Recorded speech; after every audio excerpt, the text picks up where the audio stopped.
May kasabihan na ang kakambal ng sinungaling ay magnanakaw. Pero para kay Vice President Sara Duterte, okay lang ang maging sinungaling. Hindi dapat nagiging issue ang honesty ngayon.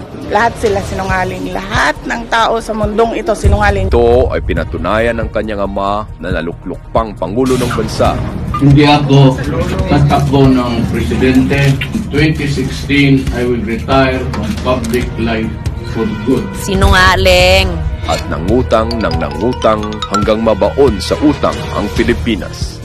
Si BP Sara lumustay ng milyon-milyong confidential funds, 125 million sa loob lamang ng 11 araw. Samantalang ang kapatid na si Kulong ay nagpasasa sa 51 billion public works fund sa loob lamang ng 3 taon. It all runs in the family, yung pagiging sinungaling at pagiging magnanakaw.